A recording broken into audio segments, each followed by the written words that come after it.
in our website. We are barely 2 minutes past the top of the hour. Thank you all. Many of you are already changing your name, but if you could please, there are 3 dots in the upper right-hand corner of your picture. If you hover on those dots, you'll see a word that says rename. And all I'd like you to do is just add your chapter location. So for those of you who have already done that, thank you. That way, when you are asking a really important question or sharing really great information, people will know which chapter you represent. And so we love that. And we've got more people popping in. It's so fantastic to see you all. And you all asked some really good questions this time too. And so I thank you kindly. You all, you decide what we talk about when we gather like this. Everything that you submit when you register, even sometimes if we get a little note that says, I just want to be there, or I just want to hear from my Impact Sisters, that is enough. That is perfect. But you guide the conversation either by the questions you ask or by the answers you give. If this is a new, I realize that it is February 2026, and we have new chapters, we have new leaders. It's just the nature of Impact. And so if this is by chance your first chapter chat, I'm Wendy Steele, and I am delighted to have you here. I will answer the questions that you all sent in advance. Part of your registration was a mandatory field of, do you have a question? And so I will go through and repeat or paraphrase the questions I receive and answer them, and then open it up to each of you to weigh in if your chapter does something different, if you've got an extra little resource or a cool form or template that the rest of the community can benefit from.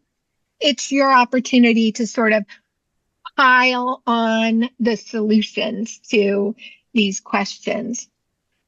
Before we get too far started, and as people are populating in, again, if you can rename yourself to include your chapter, that's super helpful. If you can't, we will work around it. But I would like each of you, Lori or Haley is one of you, if you wouldn't mind, please put in the chat the link to our barrier survey. Now, Impact 100, the model, was created to remove barriers women felt that kept them on the sidelines. It kept them out of philanthropic activity, community service, civic engagement. And now as a chapter, you are helping to provide that path, but you have some barriers. And so we sent an email with a survey asking you to detail what are the things that are holding you back. Is it technology budget? Is it getting the right people? Is it needing more information? And we build the programs, services, and resources that we provide to you based on your needs. And so knowing what your barriers are, knowing what might be holding you back will help us to serve you better. And so if you've not seen the survey, please do take the time and fill it out so that we can continue to serve you well, and that our resources, tools, and tips will meet you where you are and give you the information when you need it and as you need it.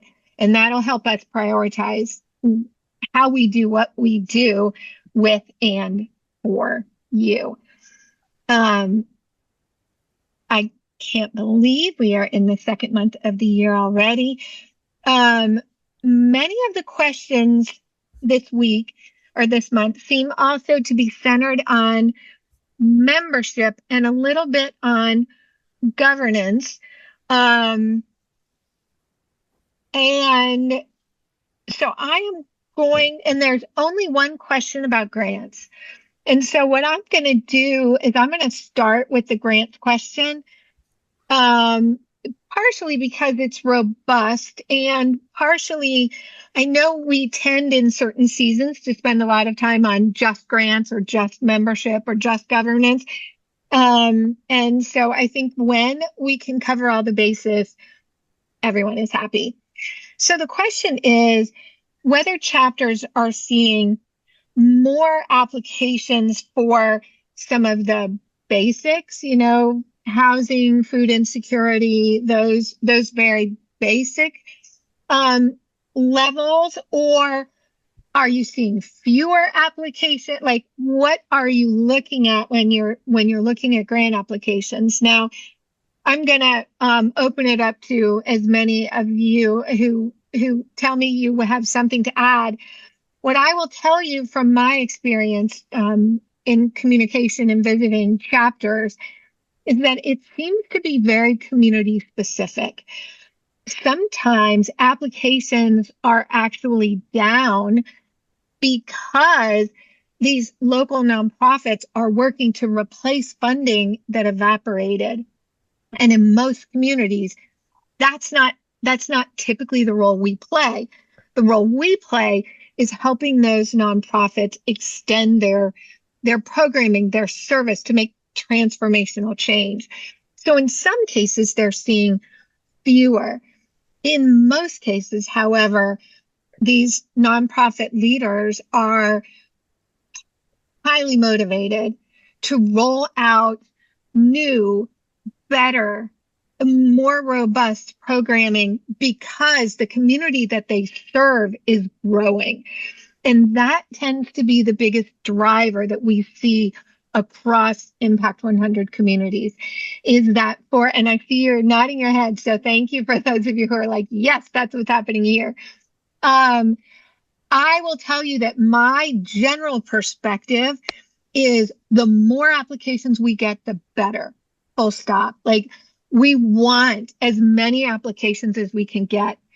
I'll also say that although we spend a lot of time recruiting our members, and as evidenced by the questions in today's chat, many of them are centered on, engaging, recruiting, renewing, and getting members.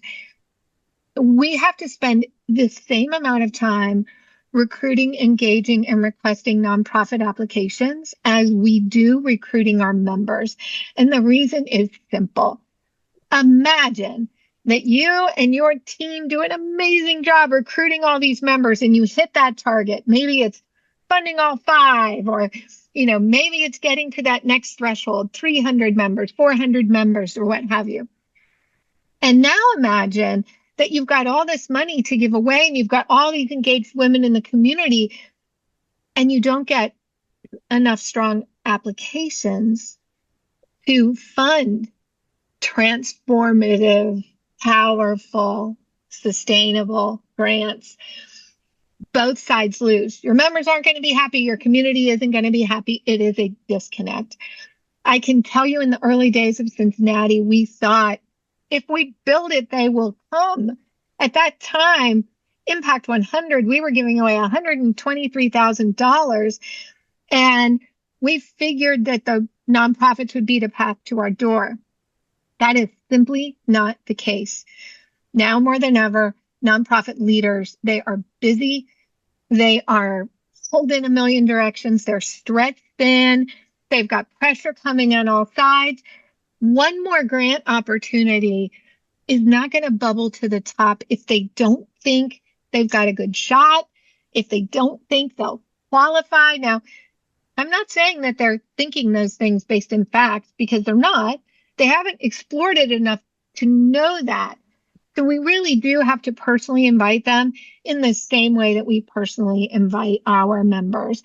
And so just from around the table here, if your chapter is experiencing more grant applications, There is a raise your hand button, which I'm not clever enough to tell you how to do it. Or you could raise your hand or, oh, look, okay. East Bay's getting more. Garden State, thank you. Others? Oh, yep, Cy, thanks. Palm Beach County, awesome. And Houston, okay, look at you guys. So this is definitely happening around the footprint, perhaps not universally, but it's certainly happening. If your chapter has gotten fewer grant applications, can you do the same thing? Can you raise a hand one way or the other? Oh, but Little Traverse Bay, okay. And West Palm. Wait, aren't you Southern Palm? No, you're Northern Palm Beach County. Sorry. West Palm in my head. I got that sideways. Uh-huh. Anybody else fewer? And so are the rest of you pretty much the same? Are you on par? Barb, go ahead. I was just going to say we're probably up about 10%, maybe 15%, but we made a change to our criteria for this year, and we're accepting applications for the continuation of existing projects. We felt that it was important to make that change in the current environment. Okay. And are you crediting that shift with the increase of applications? I'm not sure that we've gotten that far into the analysis yet. We just really just passed our application deadline. Ah, good. Okay. Thanks, Denise. Yeah, we went from an average of about 70 letters of intent to this year 104. And Yay. I feel that the nonprofits are in a panic because of the cuts in federal funding. So we've just seen a huge jump. Yeah. Yeah. I think we see it both sides to that. And are you seeing it might be too early? Because for most of us, we're just kicking off our grant season. As the membership cycle starts to wind down, we start to kick off our grant season.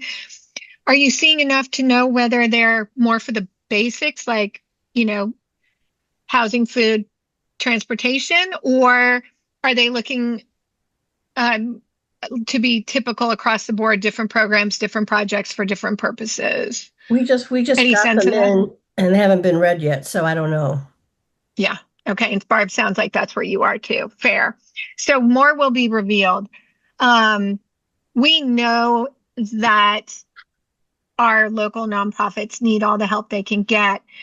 One of the things that I think is really important when we're looking at the nonprofit community as local philanthropic leaders is to understand who your fellow grant makers are and who the grant makers are that are doing this kind of emergency funding.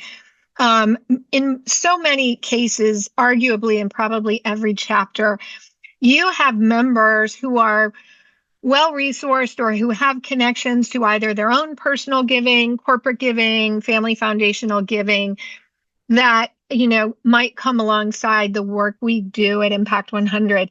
Being able to connect those nonprofits to other resources, to other funders. There's also some in-kind things that now more than ever might be more important to the nonprofits.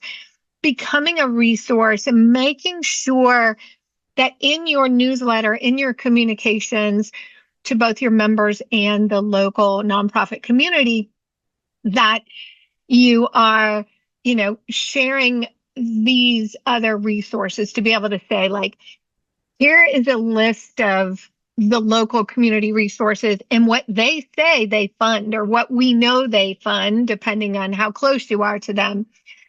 Being that resource can really help focus the nonprofit leader's energy when she's scrambling to figure out what's next. Awesome. So thank you. I'm really glad that we covered that so deeply. Anybody want to add anything to this grants discussion before we shift? Okay, awesome. Thank you. So we had a question on governance, and I think there was only one question on governance. When I looked at this question in advance with the team, I think it's important for you all to know that Impact 100 Global is, yes, still led by me, but I have two amazing colleagues who do an awful lot that you may or may not see. They make me look good. They make me sound good. They make me seem smart. I am very grateful.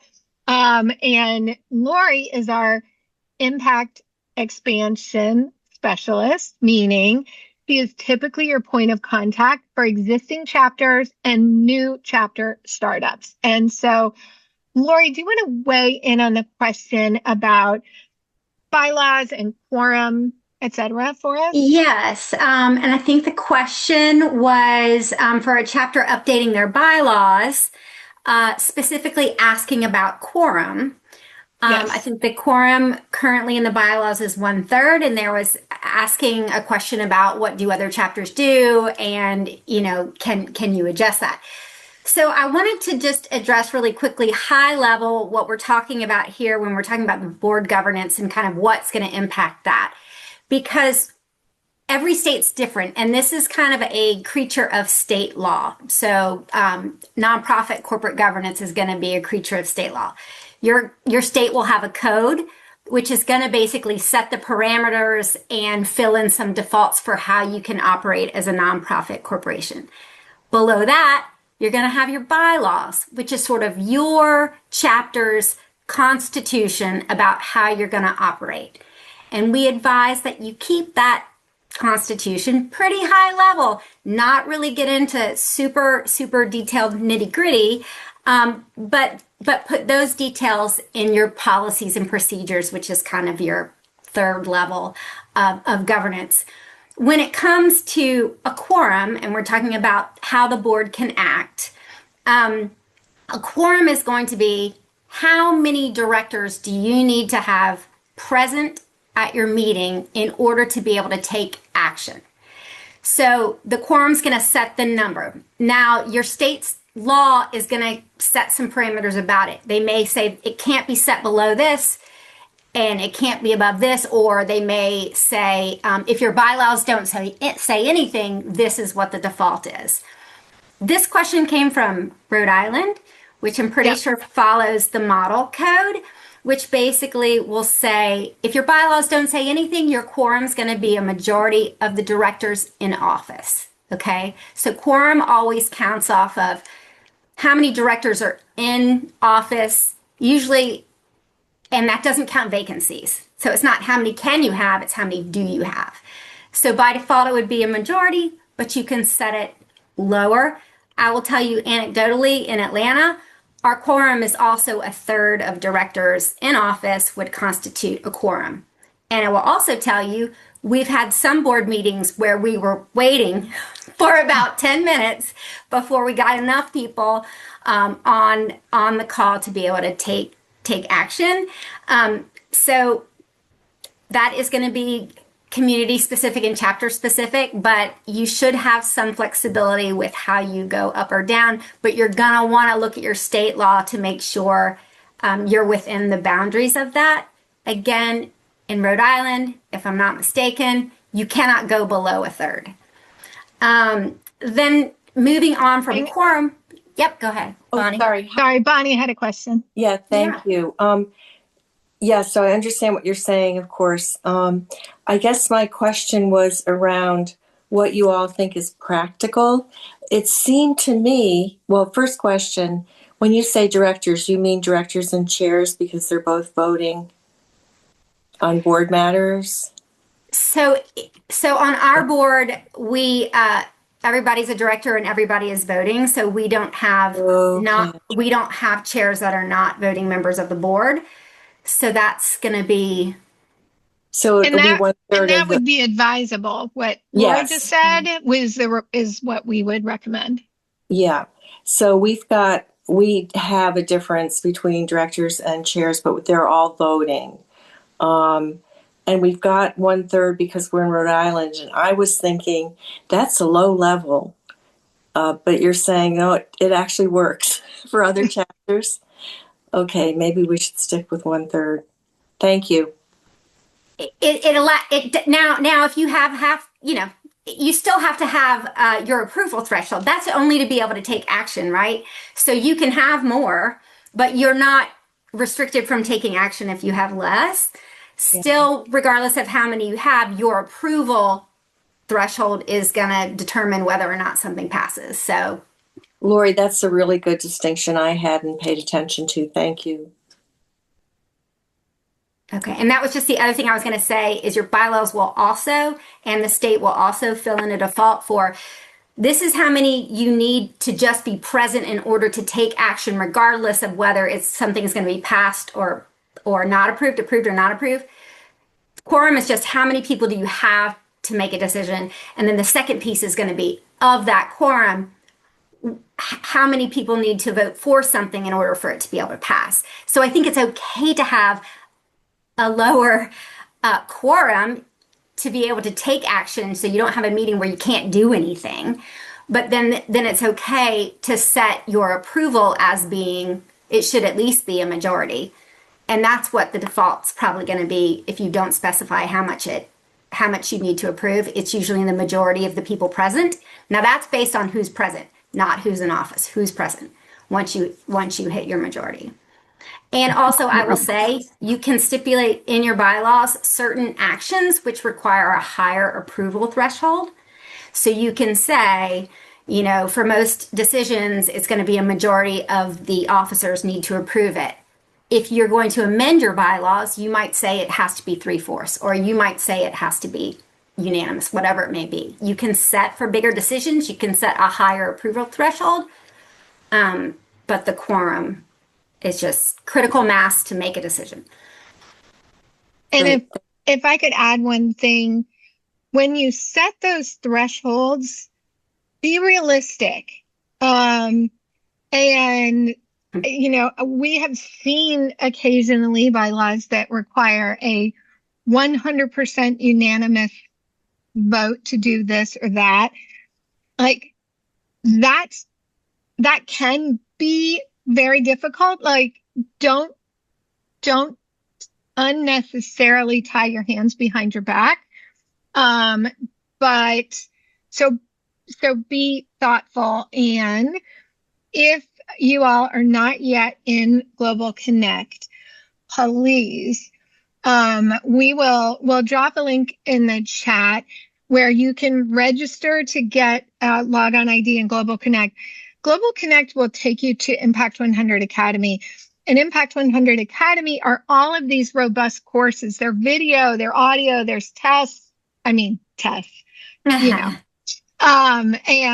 you do get that same bunch of dopamine when you get 100% on the quiz in between the courses. And there are lots of sample documents that will be helpful for you, regardless of your age and stage of your chapter. So this is a new and deep and wide resource that is designed to benefit every single one of you. And so please be sure you check that out. Okay. Sticking for a moment on the leadership aspect, there was a question about what's best to help recruit new leaders, new board members, new leaders, new committee chairs, call them what you want. But we are all talking about the same thing. And what I will tell you is, first, build a board culture that people want to be a part of. When you build a board culture where voices, you are transparent, you are consistent, you are prepared. We all know that the leadership team of a chapter works super hard. And so there has to be a high level of accountability, and, broad communication, broad transparency, running effective meetings, being on time. These seem like the unnecessary pieces, but they are foundational to building the kind of board culture that other high capacity women want to be a part of. And so start there. Then empower every single one of your board members.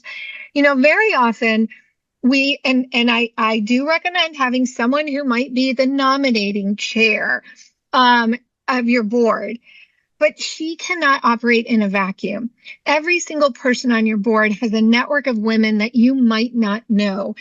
They might be women who are already serving on a committee somewhere, or they might be somebody that someone met at one of your events and thought, wow, she's cool. She's got a great background. We need her energy on the team. So you want to be mindful of who out there in the community you haven't met yet. When you're launching your chapter, I know every leader goes out and they meet with all the community stakeholders and they tell the story and they invite everybody in. And then you start rolling up your sleeves and doing the work of the chapter. And you think, well, they know who we are and I know who they are. But the truth is, new people are coming and going all the time. Some of the most successful chapters in terms of growing their leadership are chapters where there is an inflow of women moving from other places. And so sometimes partnering with like a local high performer real estate agent, she's moving all these women in and they want to get connected to their people. And they may start as a member or they may start out on your board.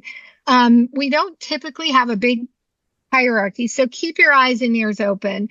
Ask everyone on the board to be looking for not just their replacement, but additions. Sometimes it's a unique skill set.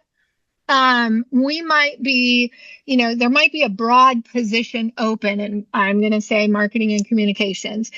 And you think, wow, gosh, okay, marketing and communications, that means they need to know social media and they need to write good newsletter copy and they need to do this or that.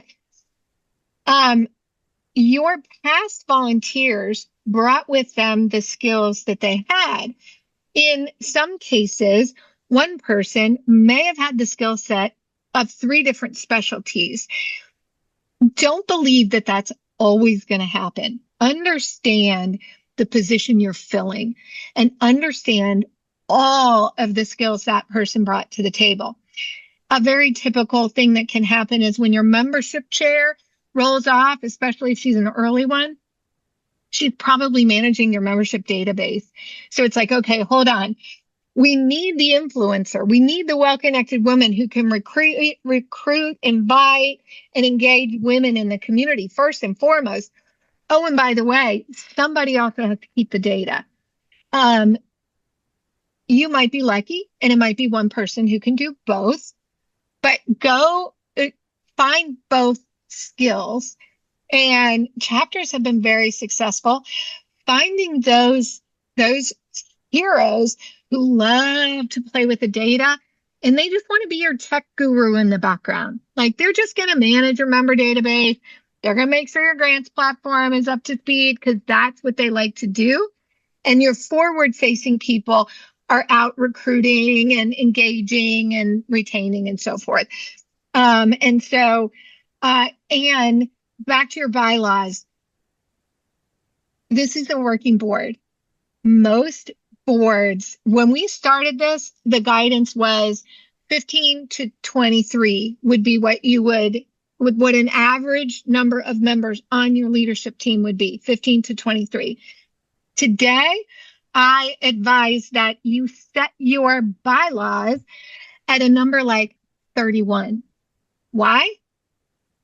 You may get there. I see Amy here from Traverse City. I was on that founding board. We had 2 presidents. We had tri-chairs of grants liaison. We had tri-chairs in Marcom. And then we had a pair of events, co-chairs for that, and individual chairs for all the focus areas. And you get big fast. And so membership recruiting, membership and great, all the things. I think that founding board was 22 or 23 people. And we all were working our tail. For any of y'all who've been on a board of any impact organization, founding or otherwise, you know that there's work for everyone. Many hands make light work. And you want to bring the right people around the table who will get that job done. Interact with leaders of other organizations. Go outside your wheelhouse. Most of you know I was in the financial services business for a long time, so I knew a lot of the white collar professionals. I knew other money managers. I knew bankers. I knew lawyers. I knew accountants. And when you've got someone on the board who is a middle school teacher in the public school, she is moving in a different area. When you've got people who are third generation, your community, they've got deep roots, they've got family, they know where all the bodies are buried, and they know all the people. You need those folks along with some of the newcomers who came and got cool experience elsewhere, and now you've got them in your community. And so, be intentional, always have a bench, always be recruiting. Any other thoughts on leadership or tips, tricks? Yep, Valerie?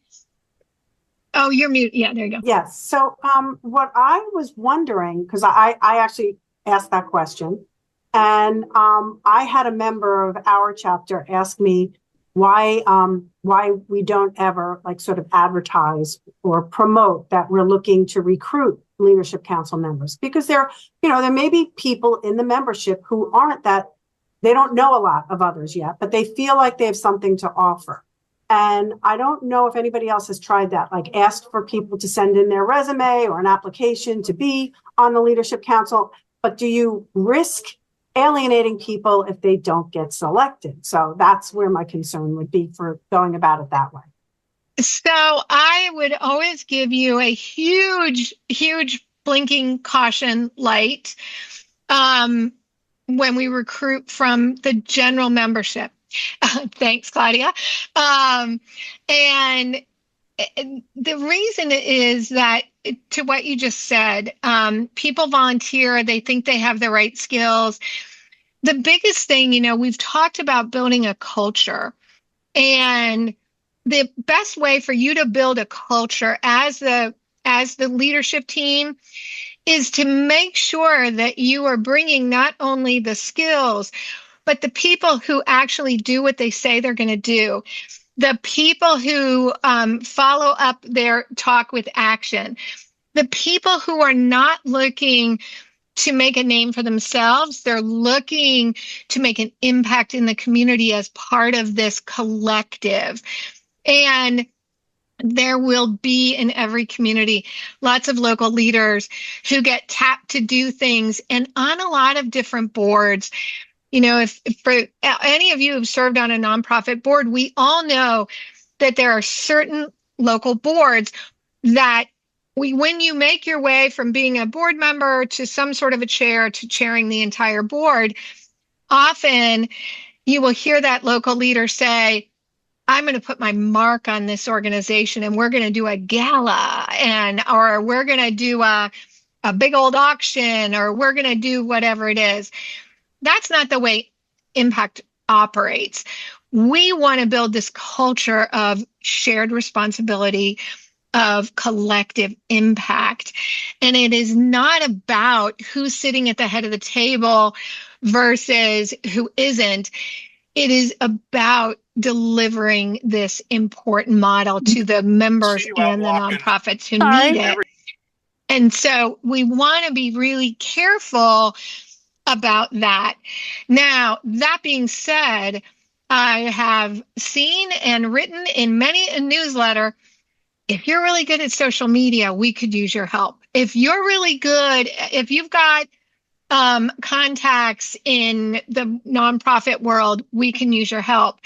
But most part of whenever I talk to chapters as they're doing their 501c3 filings, and they're looking at those bylaws in terms of how things happen, you don't want your members to vote on who serves on your board. That should be board selects your own people and your board votes on it versus the entire membership is always advisable. And I know, Lori, you're going to give me all the caveats to that, and I'm Yeah. grateful. But the idea is we serve our members, we engage our members, but we need to lead the organization. And Lori, please feel free. I'm just going to say that also might be a little bit dependent on your governance and specifically your articles of incorporation and bylaws. In some cases, you're going to be a directorship where your directors have the right to elect the board. In some cases, your members are going to have the right to elect your board. And as Wendy says, we recommend, as long as it's okay within your state laws, that you retain that right to your board. But many chapters form, like Atlanta, without really knowing that. And we have our members elect our board. So at the end, after our annual meeting, the directors themselves nominate the slate, and it's put forth to our members to either approve or disapprove the slate. So I would just make sure that if your bylaws say that your members have the right to elect the board, that you at least have them submit an election to approve that. Awesome. Perfect. Thank you. I'm seeing head nods. Anything else on that before we move on? Awesome. Great. Thank you. And now we're shifting a little bit more into the membership. You know, how do you spread the word? How do you renew? How do you do all those things? So somebody asked the question about which chapters have an ambassador program or something similar. And I will tell you that as we have evolved as an organization and as this community of chapters, almost every Impact 100 chapter finds ways to slice and dice their membership population. And so in some cases, and they might call it an ambassador program, but I will also say ambassador programs mean different things in different chapters. In some chapters, your ambassador is the one that gets assigned to all new members so that you don't feel alone when you go to your first big meeting or when you go to an event. In other cases, the ambassadors are more like mini cheerleading teams that go out and recruit, retain, and renew members based either on geography or areas of interest or something else. In different communities, it's almost become mandatory. For example, you know, in and throughout Florida for sure, and I'm sure other states as well, there are gated communities and gated building high rises and other areas where you really have to have somebody on the inside in order to reasonably get into contact with the women who live, work, or play within those boundaries. And so, like everything else with Impact, many hands make light work. Make no mistake, you still need someone at the top. Like you need a recruiting chair or an engagement chair, and probably both. You need them to work together to a degree. But they also need to be very responsible for their element of the membership story. And in doing so, the reason that we need that common thread at the top is that if you live in building A or zip code Z and you were asked to join, you were invited to an event to learn about your chapter and you were asked to join, you want the message to be consistent. You want the information to be accurate. You want it to be clear, and you want to keep track. I've seen many chapters build what I would call a recruiting event in a box. And it's literally like a shoebox sized Tupperware. And in it, it has a clipboard. It has a sign-in sheet. It has handouts of what is your chapter, all the rack cards, the promotion, whatever it's going to be. It's got name tags. It's got purple markers. It's got talking points. It's got a run of show. And so when we talk about recruiting and renewal events, let's say that at my law firm, there are a bunch of women who get together regularly. We're already convening. It is an affinity group of women lawyers in my firm or in my community.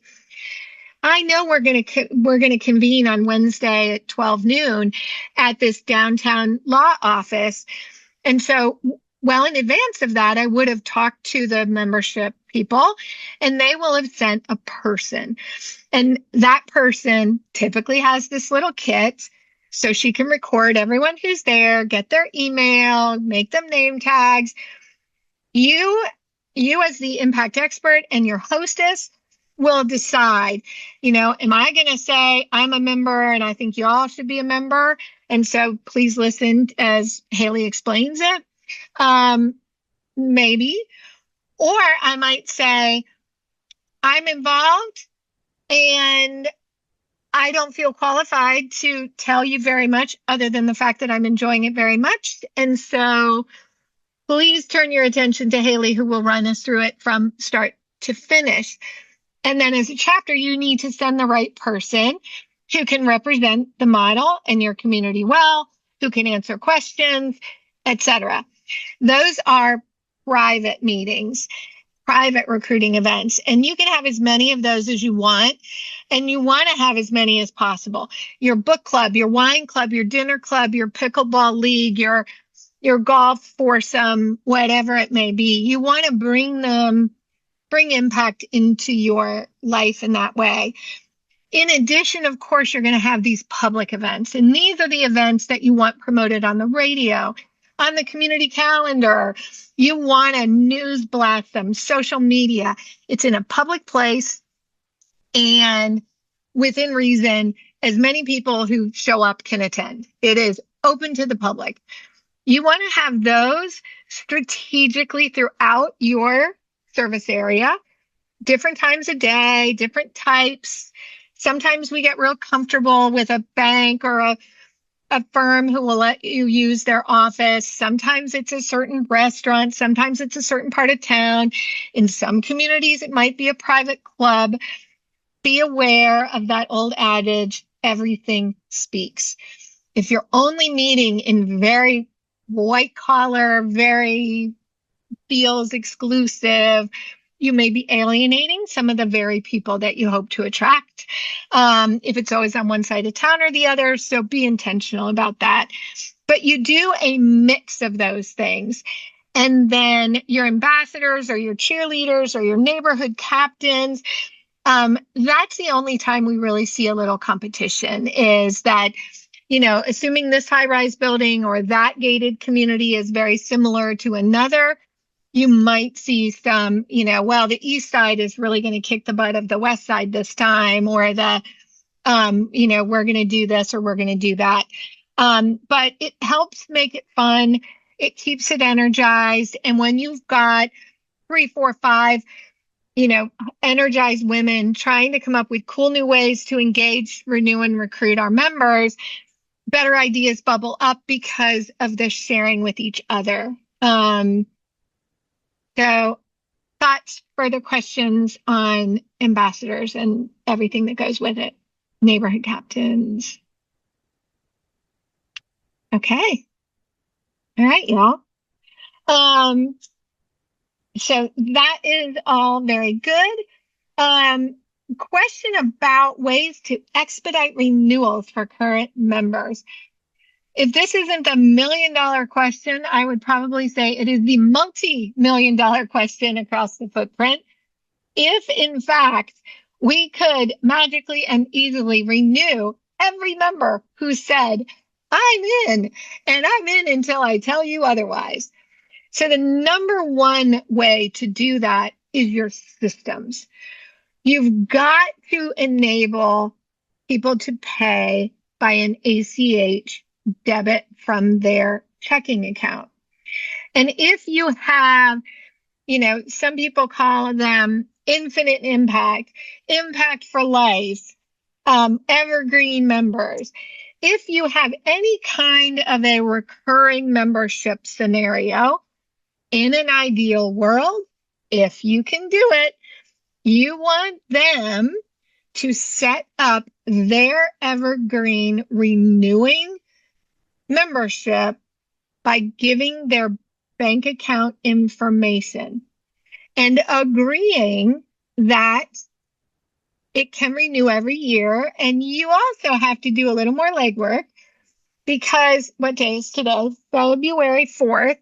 So if I go online today, I put my checking account information, I pay my dues, and I sign up to be an Evergreen member, I will get an email that confirms that yes, I've paid and I've agreed to continue, and that you, the chapter, will send me an invoice or a notification a week in advance, 2 weeks in advance, at some point. Like, we will send you a notification at this time before we automatically renew you the next time. And you've got to build those systems.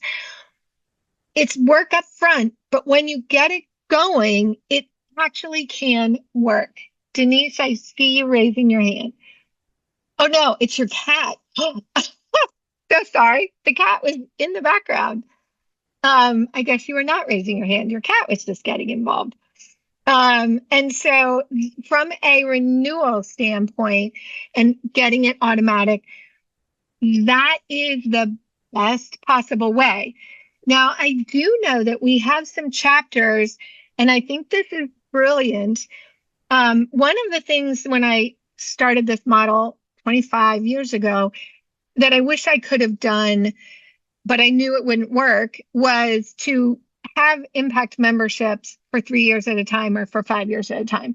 And the difficulty is, for so many of our members, committing to 1 year at $1,000 is a lot.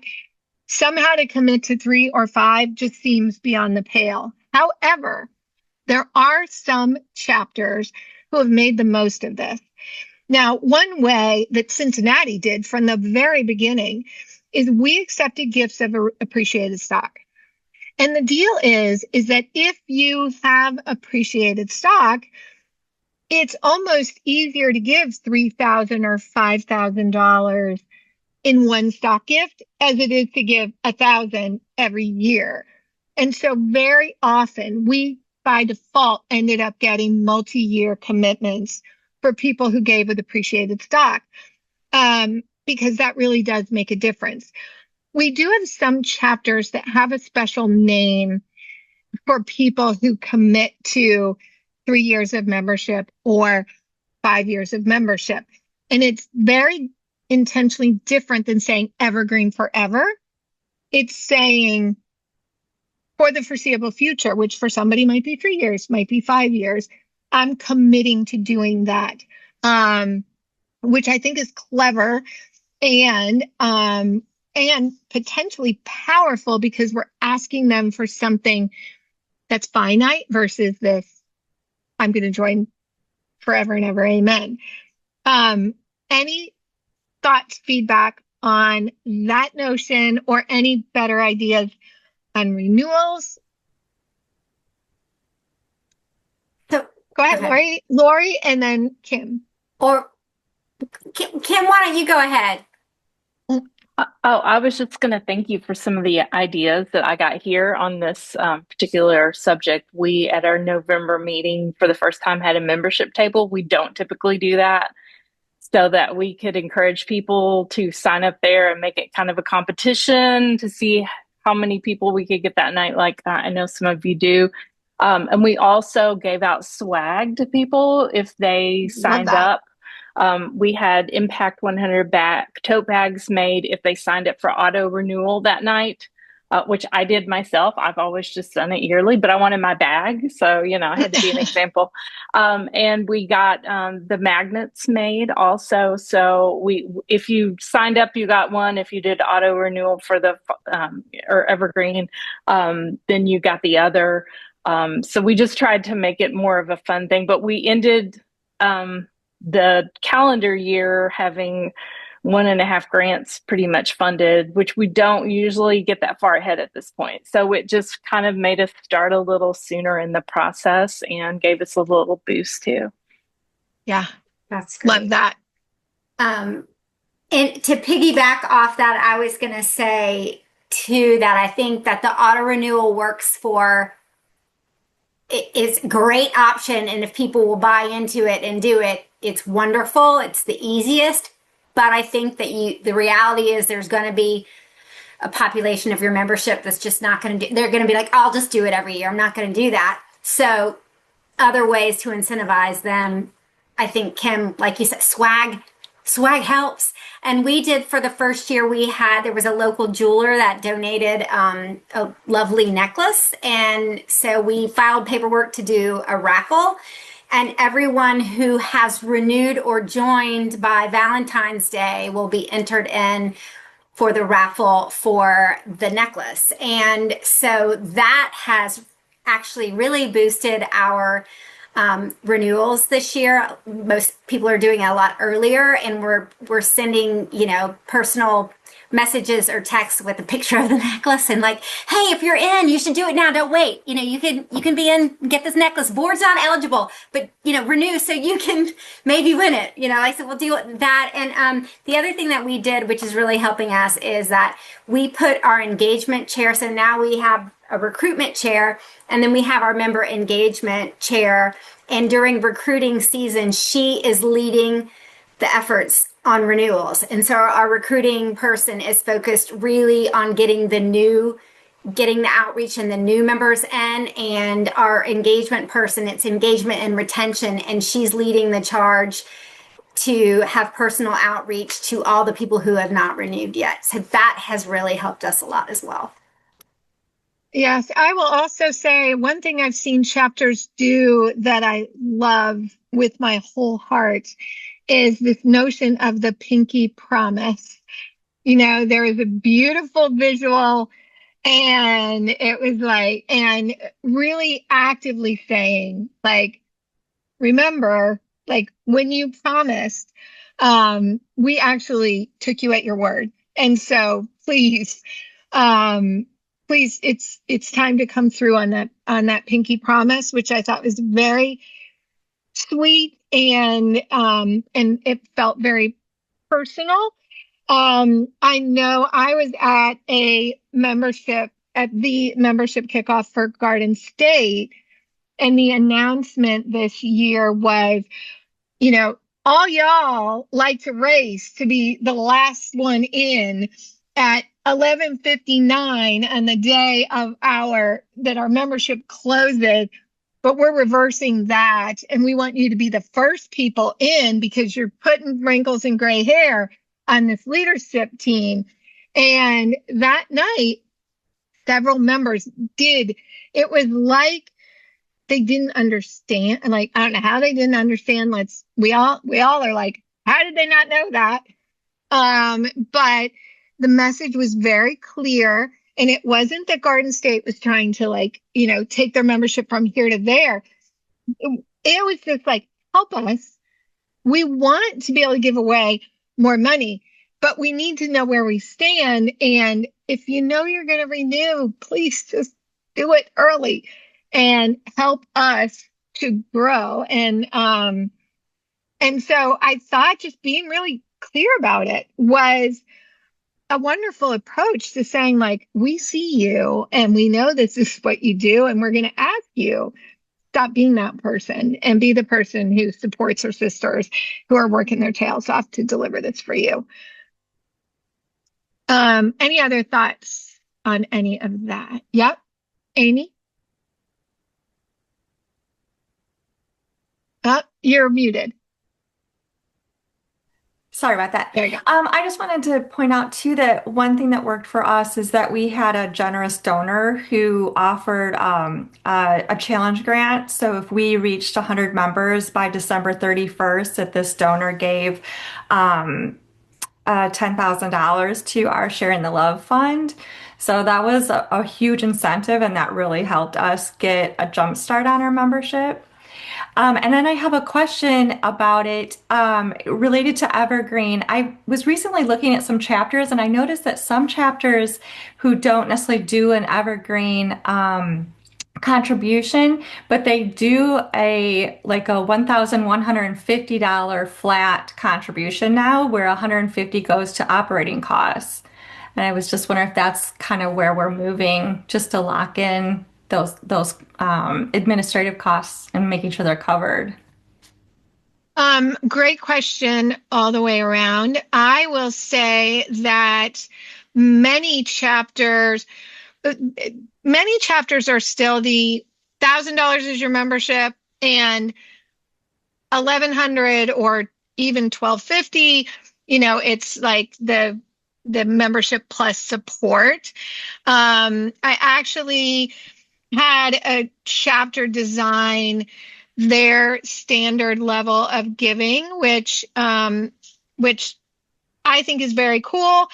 It was 11-11. So 1,000 goes to the grant, 100 goes to the local chapter, and $11 comes to Global to help us support you. Now, please know, for those of you who are new or not so new, Impact 100 Global is also a nonprofit, and we don't have memberships. So we rely on donations to do absolutely everything. And getting support from the chapters, which might feel like a light lift at $11 or some comparable number, would absolutely transform our ability to serve you without, I hope, hurting you. And so I promise that question that Amy made was not a plant, but it was a good segue for me to be able to just say that. Typically the chapters who initially started with it's a firm, it's firm cost. Those have been chapters that were tied to community foundations because the community foundation charged a very firm amount. So they were like, we have to pass it on as not optional. But as new chapters have started, many have built that in, which is not necessarily a bad thing. And before I do see your hand up, Aparna, I will get to you in 1 second. The other thing I want to say that you see a lot of chapters do that can really help with those renewals is allowing monthly or quarterly payments that are automatic all year long.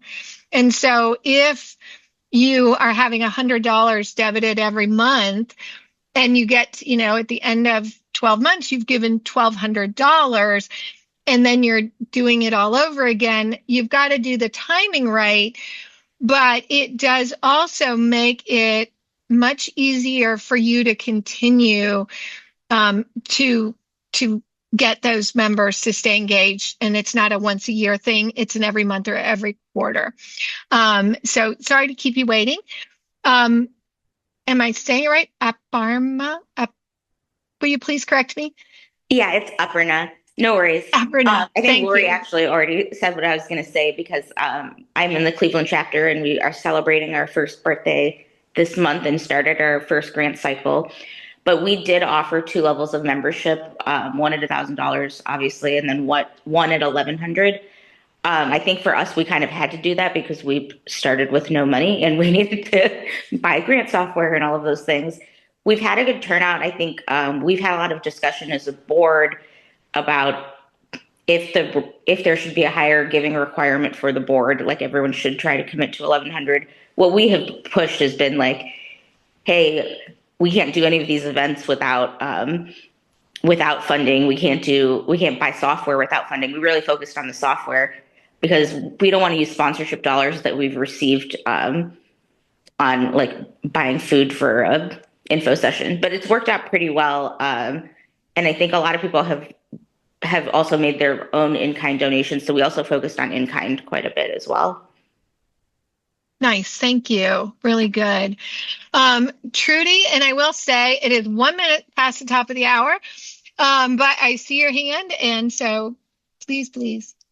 I just wanted to chime in. Sacramento, we have different levels of membership. We have the $1,000 membership, but we also have a 110% membership, and an extra impact membership is $1,250. For all, and we state in our application that it's for operational expenses. So that has been a tremendous help for our chapter. We find that many of our members, a majority, actually do pay above the $1,000 every year. Nice. Thank you. Really good. Well, as usual, y'all, you have been very engaging, and love the questions we got in advance. Love the dialogue. Thank you all for being here. Happy February. Oh my gosh, we're in Super Bowl week. We're bumping up against Galentine's Day and Valentine's Day. This is just a month of impact, of love and connection, which is what we are all here for. So I thank you very much, and I hope y'all have a terrific rest of the month. You know where to find us whenever we can be helpful. But thanks for being here, and I look forward to seeing you next time. Take good care. Thank you.